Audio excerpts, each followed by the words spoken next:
was supposed to be just another day at the United Nations Command Center. Ambassador Terrence Ward had spent most of the morning reviewing economic treaties, shaking hands with a few representatives from off-world colonies, and negotiating trade deals.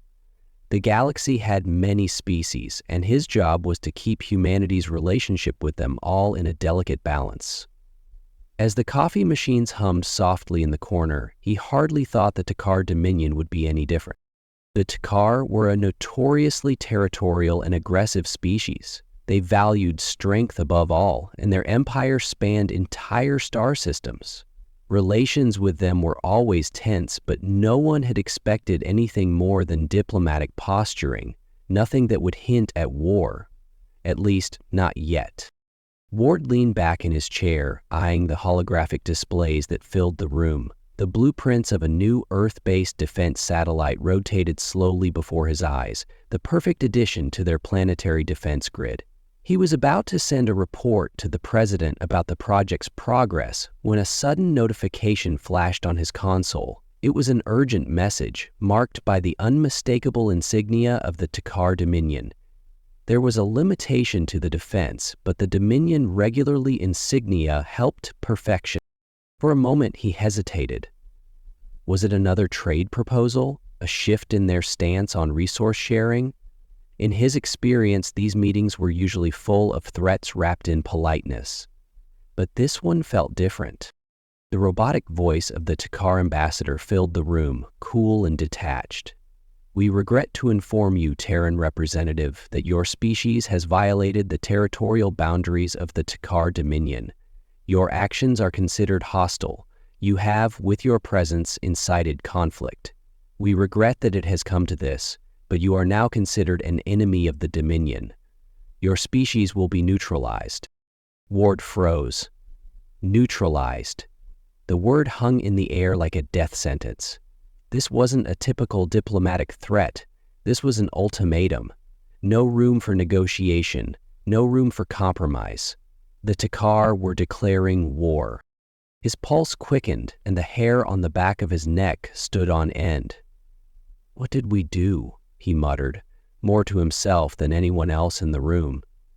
The Takar had made their borders clear in previous years, but humanity hadn't strayed anywhere near them. Their fleets were nowhere close to Takar space. Could this be a misunderstanding? A mistake?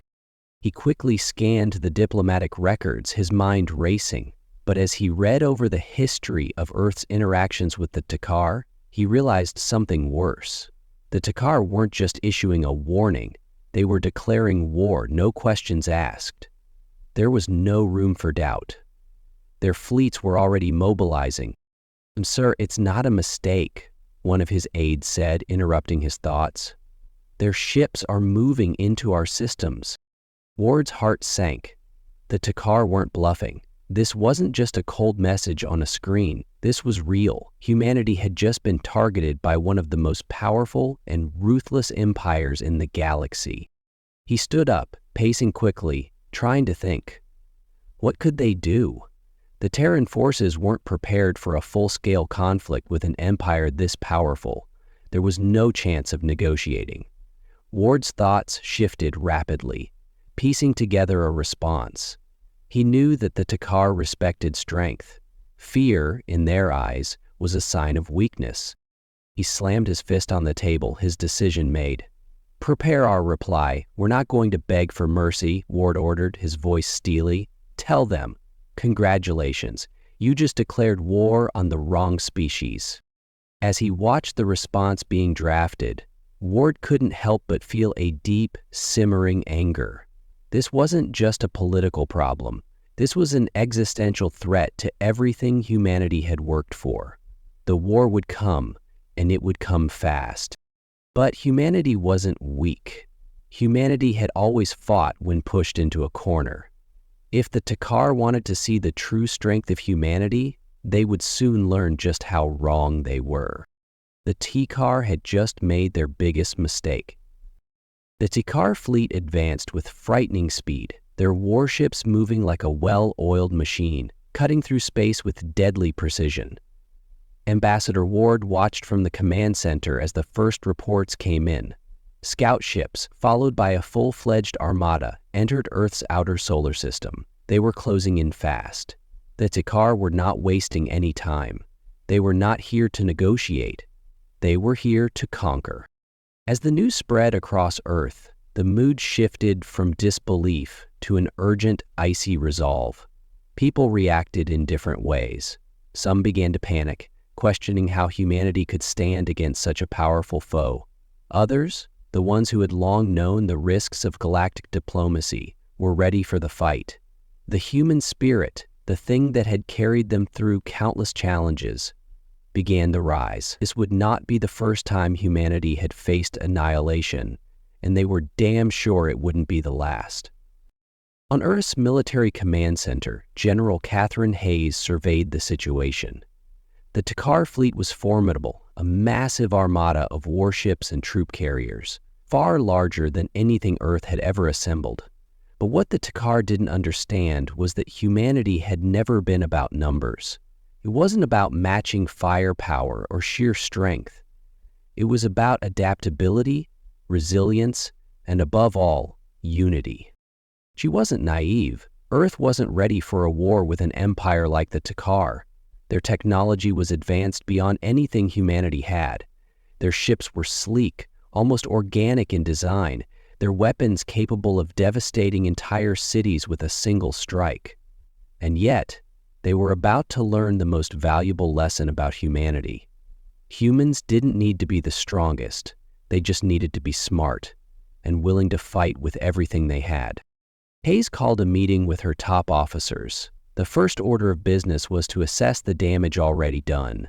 Earth's outlying colonies had been the first to encounter the Takar's forces. Ships were destroyed, stations were bombarded, and reports came in of civilian casualties. The Takar had hit hard, and they had hit without warning. The enemy wasn't just a force to be reckoned with. They were a force of nature, completely ruthless in their approach. "We've lost contact with 4 colonies already," one of the officers reported. "The Takar are moving fast, but they're not targeting Earth directly yet. They're testing our defenses." "Testing?" Hayes repeated with a grim smile. "They're underestimating us." "We're outmatched in almost every way, ma'am," the officer replied, his voice tight. "Our ships are outclassed. We don't have the technology to go toe-to-toe with them." "We don't need to," Hayes responded. "We need to think smarter. If they want to test us, we'll show them that humanity isn't just a species of helpless primates. We're survivors, and survival is what we do best." The generals began strategizing, calling on every resource at their disposal. Earth's fleet wasn't as large as the Takar's, but what they lacked in numbers, they made up for with ingenuity. The world's most brilliant minds, often overlooked in the grand schemes of interstellar politics, were suddenly thrust into the spotlight. Engineers, scientists, and even hackers from every nation began working together in an unprecedented show of unity. They pooled their resources, combining years of study on alien technology with their own innovations to create new, experimental weapons and strategies. Meanwhile, in space, the first skirmishes erupted. The Takar had underestimated humanity's resolve. Their ships were larger, their weapons more advanced, but Earth's fleet fought with the desperation of a species that had no choice but to fight for its survival. The first Takar vessels entered Earth's atmosphere, only to be met with unexpected resistance. "Shields holding at 42%, one of the pilots reported as he maneuvered his ship around a Takar destroyer. "We can't sustain this for long, but they're not used to being hit like this." It wasn't just about the technology or tactics. It was the human will. The Takar were invaders, treating the galaxy like their personal playground. But Earth had learned, time and time again, that when the chips were down, humanity found a way to survive, no matter the odds. On Earth's surface, people took to the streets, organizing in ways that had never been seen before. Civilians, armed with nothing more than their will to protect their homes, found themselves facing a foe with no mercy. But there was something powerful in the human spirit, a primal force that pushed people to fight back when they thought they couldn't. They didn't fear the Takar. They feared what would happen if they didn't rise up, and rise up they did. Every corner of the planet became a war zone, as cities scrambled to fortify their defenses, and the military prepped for the real assault. But the Takar had made a critical mistake. They thought humanity was soft. They thought that because Earth had been a peaceful planet for so long, they wouldn't fight back. The Takar were wrong. The war had only just begun, but humanity was already proving that they would not be easily defeated. The Takar had come to Earth expecting a quick and decisive victory. What they didn't realize was that they had declared war on a species that would stop at nothing to protect what they held dear. And for the first time, the Takar were beginning to feel the weight of their mistake. The Takar had thought their victory would come quickly. After all, they had faced countless species across the galaxy, and none had ever been able to stand against them for long. But the initial waves of Earth's defense came as a shock. Humanity's fleet, small and underfunded by galactic standards, fought with an intensity that threw the Takar into disarray. Every Terran ship that made it to the front lines was a testament to human ingenuity, resourcefulness, and determination, and while the Takar may have possessed superior technology, they had yet to reckon with the true power of humanity, its ability to innovate when cornered. General Catherine Hayes had always believed in the power of human ingenuity. The moment the Takar had made their move, she knew that their only chance to survive was to level the playing field by making the most of their meager resources. And so, as Takar forces ransacked humanity's outer colonies, Earth's engineers were working around the clock to develop new technologies, adapting alien tech, tweaking old designs, and even re-engineering weapons from centuries past. The first big breakthrough came with the kinetic energy cannons. Engineers had long speculated about using the raw momentum of objects to create devastating impacts, but the technology had never been perfected. That changed when human scientists, aided by captured Takar schematics from skirmishes along the border, managed to design a working prototype. By harnessing the energy of massive projectiles fired at hypervelocity, these new cannons could pierce the strongest Takar hulls with incredible force. As the first kinetic energy cannon was installed aboard a ship, humanity's forces took a collective breath. The new weapon had to be tested, and the target was clear: the Takar flagship, a massive, heavily shielded vessel that had long been the pride of their armada. It had been leading the charge into Earth's space, confident in the superiority of its firepower and its crew. It was, after all, a ship that had never been bested in combat. The human fleet's first coordinated assault with the kinetic cannons was nothing short of a game-changer. The Takar flagship, while formidable, was caught off guard by the sudden impact of massive projectiles slamming into its hull. The first volley shattered its outer shields, creating gaps in its once impenetrable armor. As the Terran fleet moved in, the Takar commander, Zatal, felt the first sting of doubt. They had expected to crush humanity swiftly, to overwhelm them with their might. But this new weapon, it was a problem. "We need to recalibrate the fleet's strategy," Zatal muttered, watching in disbelief as his ship's systems struggled to compensate for the damage. His fleet, which had once been the most powerful in the galaxy, was now faltering, its command structure failing under the pressure.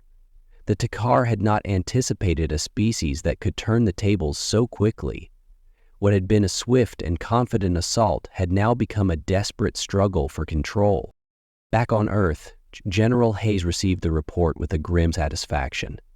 "They're not used to being hit like this," she said quietly, watching as Earth's ships continued their attack. They had drawn blood, but the war was far from over. That the Takar would respond with even greater force, and humanity's resources were still limited. The key now was to keep them on the defensive, to keep the Takar from regrouping and overwhelming Earth with sheer numbers. But it wasn't just the kinetic weapons that were turning the tide. Humanity had discovered a new method of warfare, one that combined their greatest assets, adaptability and determination. Humans had never been bound by the traditions of warfare that governed other species. They didn't always have the most advanced technology, But they had something more. They had the ability to think outside the box, to use the unlikeliest tools for victory. In space, human ships darted around the Takar using guerrilla tactics, hitting fast and retreating before the Takar could retaliate. Fleets of civilian ships, repurposed for combat, joined the effort, armed with makeshift weapons and experimental technologies.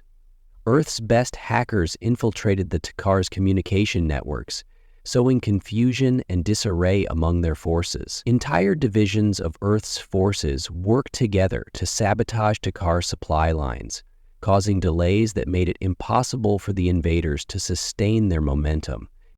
"Keep them off balance," General Hayes ordered. "We need to keep the Takar guessing." It wasn't long before the Takar generals began to realize the full extent of their miscalculation. Earth, they had thought, would be easy prey. They had assumed that a species without the technological edge or the numbers to back up their claims would surrender quickly. Instead, they were facing a human resistance unlike any they had ever seen, an unstoppable wave of innovation, cunning, and an iron-willed determination to survive. "We need more ships, more firepower," Zetal barked. "Call in reinforcements from the homeworld. We cannot afford to lose this system." But the damage was already done. The Takar were realizing, perhaps too late, that humanity wasn't just a threat. It was an adversary that fought with an edge that the Takar had never been able to fully understand. What began as a war for dominance was slowly turning into a fight for survival, and humanity, despite all odds, was beginning to show that it would not simply lie down and die. The Takar had made their mistake, and now they would have to reckon with the consequences. The Takar had underestimated humanity's greatest strength, its ability to unify in the face of extinction. As the war raged on, the human response was nothing short of extraordinary. What had begun as a struggle for survival quickly became a global movement, as the people of Earth, from the bustling cities of New York to the remote villages in Africa, rallied together, determined to resist the invaders. Directed by the Justice Department, several states engaged to prosecute the threat. The war was no longer just a matter of military might.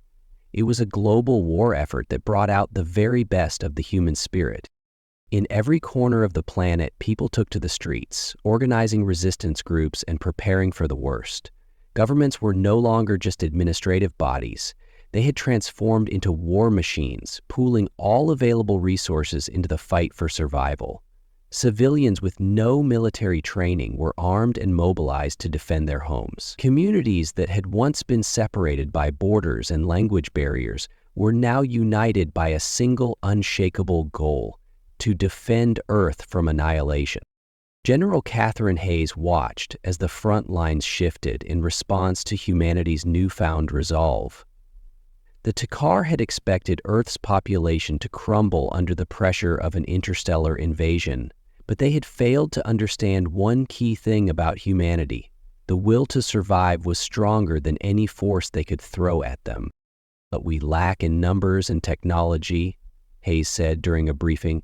"We make up for with something that Takar will never understand: our resolve.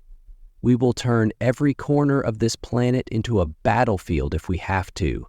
We will not surrender." It wasn't just the military that was leading the charge, it was everyone. In underground bunkers, engineers worked around the clock to retrofit Earth's outdated weaponry with alien tech they had captured in skirmishes. Scientists in makeshift labs turned their attention to reverse engineering Takar technology, studying their ships and weapons for weaknesses. Meanwhile, the world's brightest minds collaborated in secret to create new forms of warfare that would catch the Takar off guard. In the heart of the resistance, a young woman named Mila Ramirez had become a symbol of human ingenuity and tenacity. She wasn't a soldier, but she had a gift for hacking alien technology. Having spent her childhood tinkering with computers, she was now leading a team of engineers and hackers who worked day and night to crack Takar communication systems. It was a dangerous job, and the Takar were ruthless when it came to capturing anyone who interfered with their operations. But Mila's team was too clever. They infiltrated the enemy's encrypted lines, sending false signals, creating confusion, and undermining the Takar's military coordination. "We'll make them fight each other," Mila said, her eyes glinting with determination as she typed rapidly on her terminal. "The Takar think they can control everything, but we're going to show them what happens when you underestimate humanity." As the Takar struggled to adjust to the growing resistance, the war began to take a more complex shape. It wasn't just about winning battles anymore. It was about surviving long enough to make the invaders pay for every inch of territory they took. Every civilian who joined the fight, every engineer who modified a weapon, every farmer who took up arms, it all contributed to the growing weight of the resistance. Earth wasn't just fighting back with weapons. They were fighting back with unity, with purpose, and with the understanding that this was a fight not just for Earth's survival, but for the future of every human being. Humanity had adapted in ways the Takar hadn't expected. Ships that had once been thought of as obsolete, like the old carrier-class vessels, were being refitted with makeshift shields and kinetic cannons scavenged from abandoned space stations. They were slower, weaker, but they were relentless. The Takar couldn't understand how a species that had once been on the brink of destruction was suddenly forcing them into a stalemate. And out, the first signs of the Takar's faltering resolve came when a high-ranking general from their fleet sent an encrypted message back to their homeworld. "We are encountering resistance beyond anything we've faced before," the message read. "This species, they are not like the others we've crushed." General Zital, the commander of the Takar forces, watched as his fleet struggled to hold its ground. His ships, once proud symbols of the Takar Empire's power, were now being picked off one by human ships that should have been no match for their superior firepower. The Takar had thought that their overwhelming technological superiority would make this a quick conquest. They were wrong. Zital, pacing in his command center, muttered to himself, "This species has no place in the galaxy. They should have surrendered. Why are they fighting so hard?" It was in that moment that he realized what the Takar had failed to grasp. It wasn't just that humanity had resources or weaponry. It was something far more powerful, something that Takar could never understand.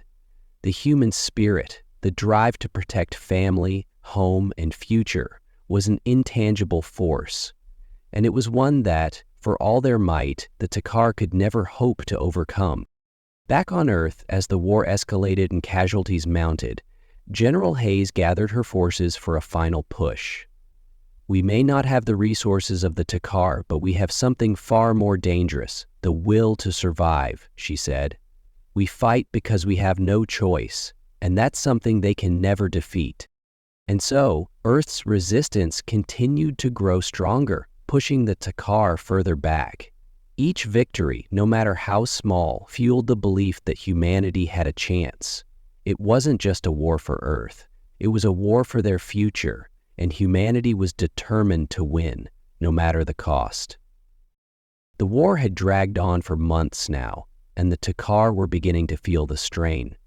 The human resistance, once thought to be a fleeting spark, had proven to be a blazing inferno that refused to die. General Zital was no longer confident of his swift victory. The Terran forces, despite being outnumbered, had shown a resilience that the Takar hadn't encountered before. For every Takar ship they destroyed, a dozen more Terran ships emerged from hidden bases, repaired with stolen alien technology and weapons of mass disruption.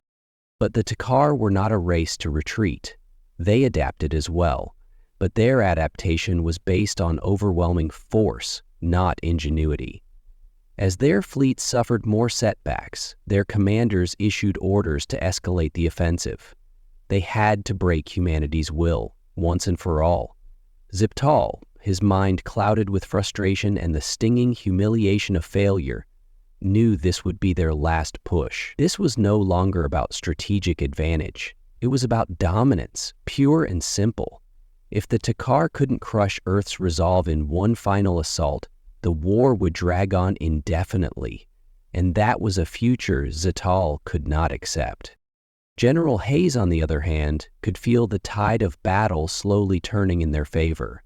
But she wasn't naive. She knew that the Takar weren't ready to give up just yet.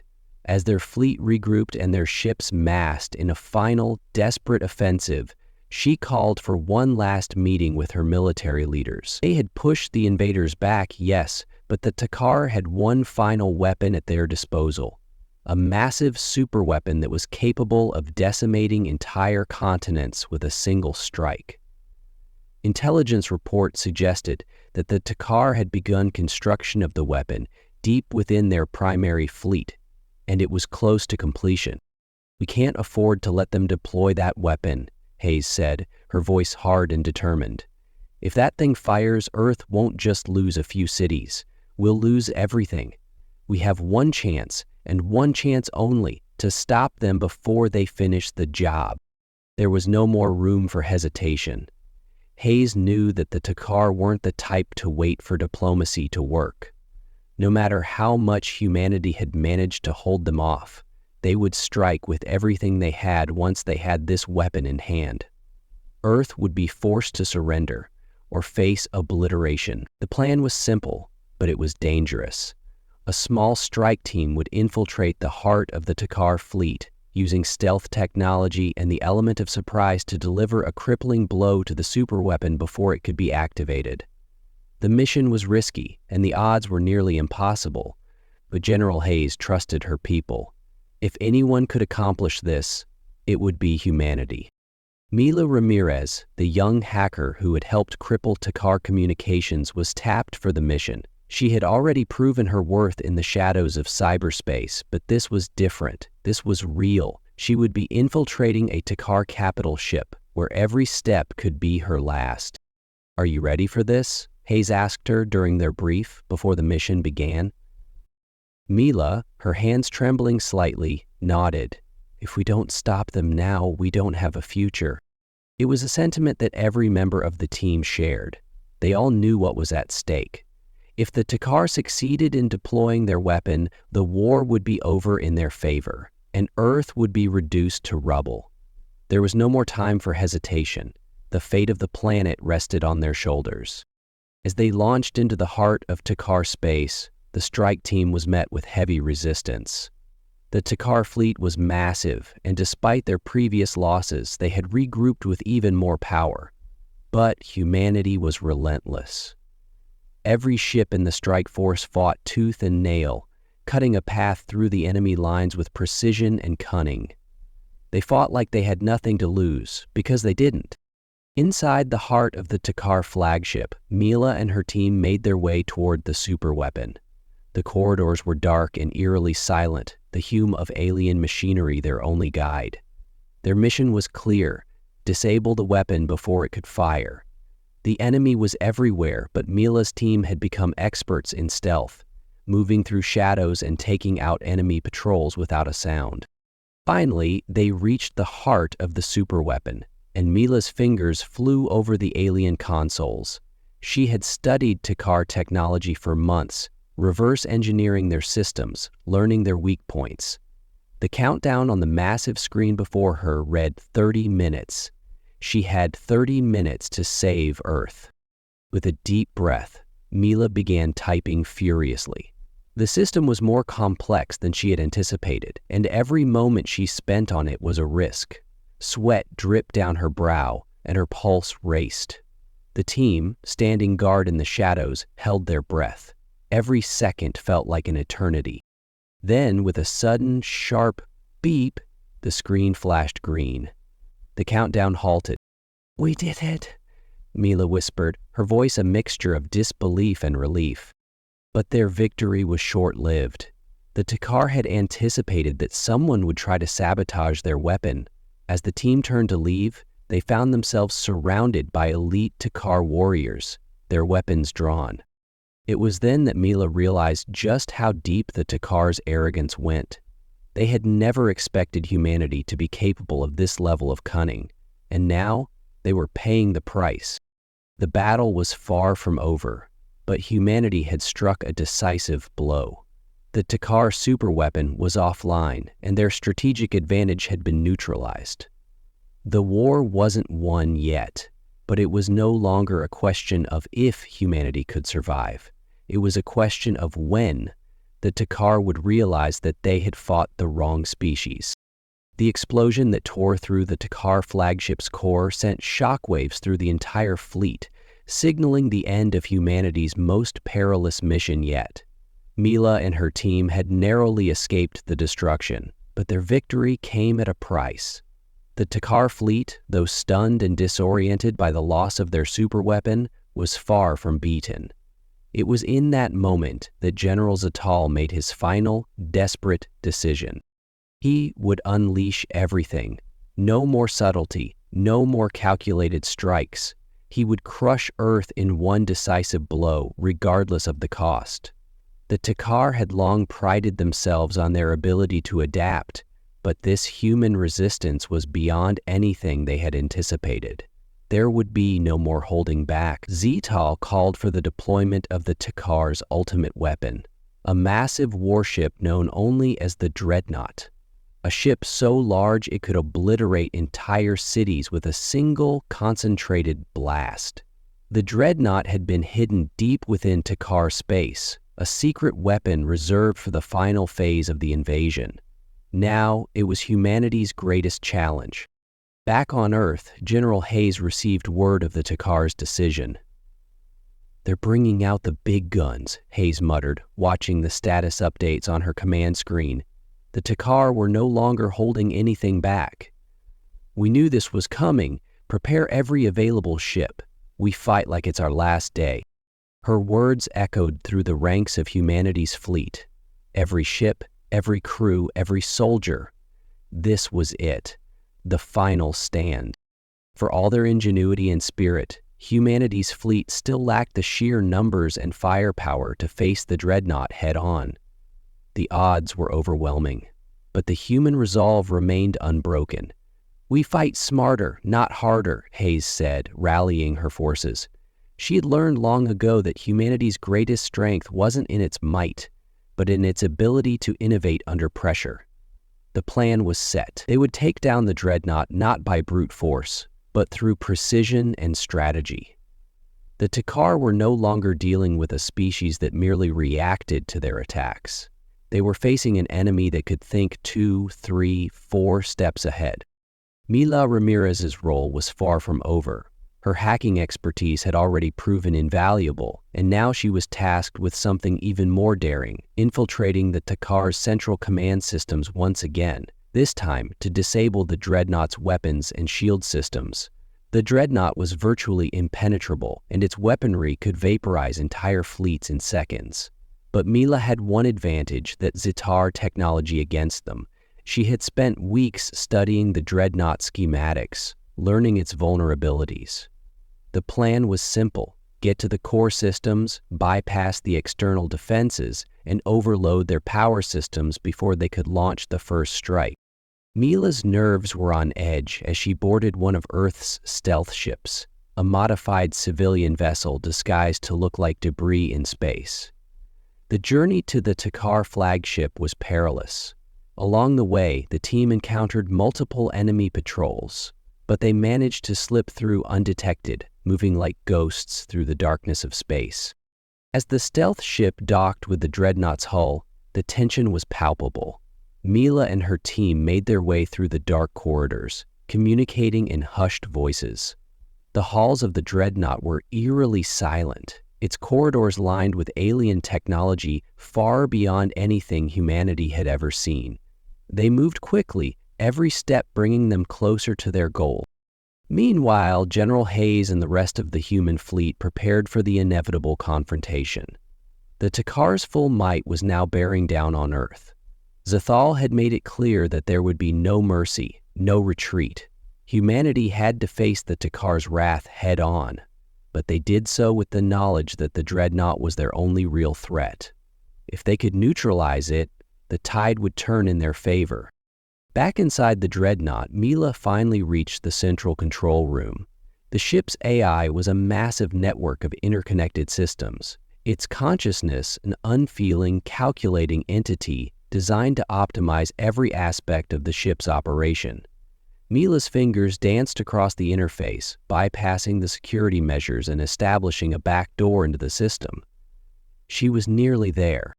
But then a voice echoed through the room, cold and emotionless.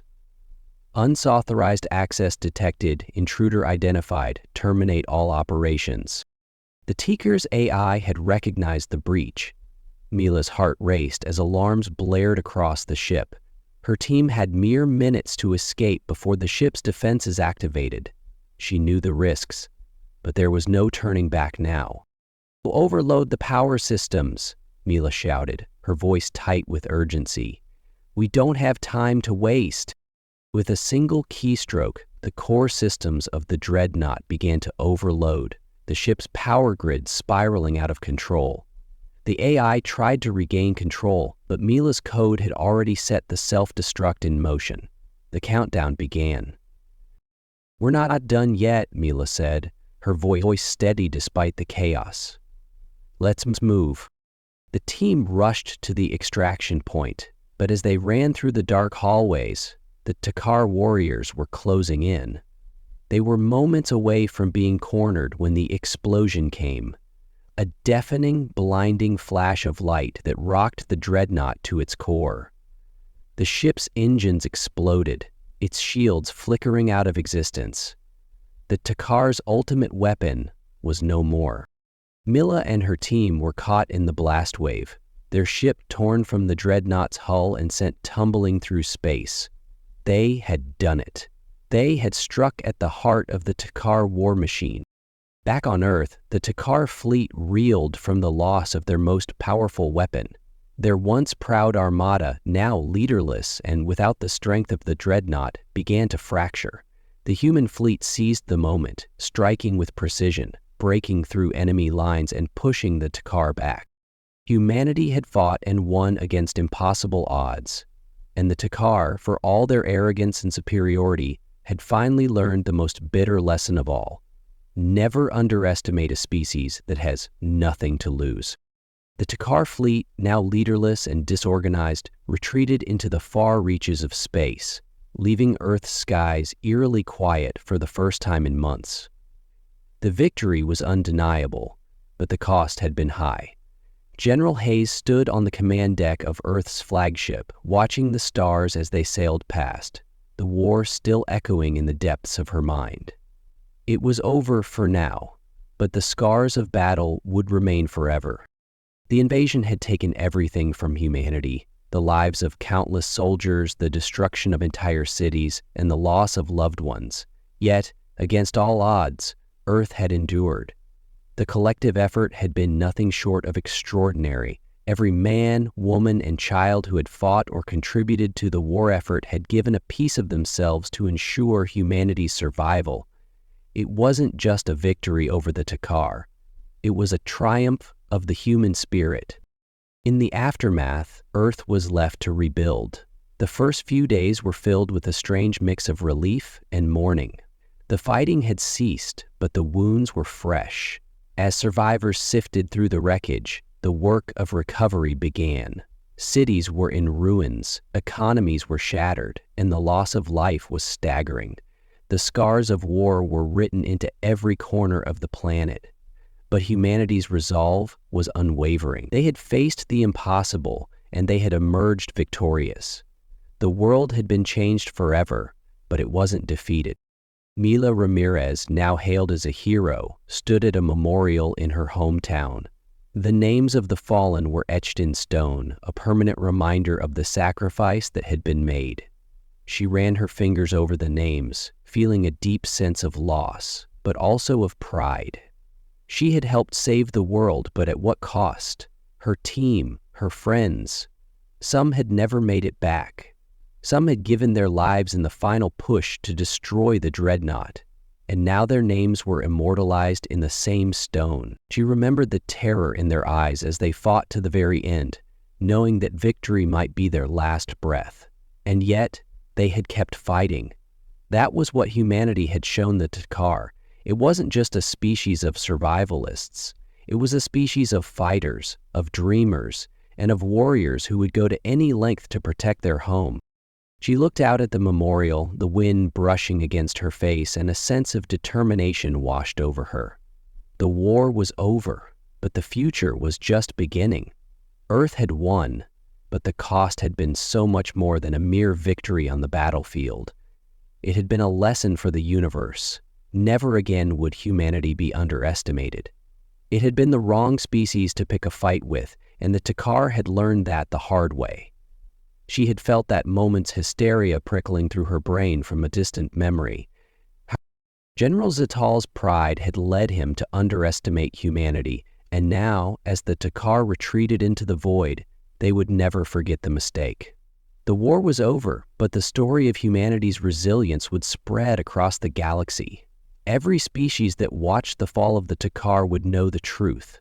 Humanity would never bend, never yield, and never forget. They had fought for their lives, for their families, for their future, and they would continue to fight not just against the Takar, but against any force that threatened their way of life. As the Earth began its long journey of rebuilding, General Hayes addressed her forces one last time. "Today we stand not as conquerors but as survivors," she said, her voice carrying the weight of the moment. This victory was not just about defeating an enemy. It was about proving to the galaxy that humanity is a force to be reckoned with. We will rebuild, we will rise again, and we will be ready for whatever comes next. The cheers that followed were deafening, a testament to the unity that had carried them through the darkest days of the war. And in that moment, as humanity stood at the precipice of a new dawn, they knew that their strength was no longer just in their numbers or their weapons. It was in the unbreakable bond that tied them together, in their shared belief that no matter what the universe threw at them, they would always stand strong. The Takar had learned their lesson. Humanity wasn't just a species, it was a force of nature, and the universe would soon understand what it meant to challenge a species that had no intention of ever losing. Earth had emerged from the ashes, and now the stars themselves would have to reckon with the unstoppable will of humanity.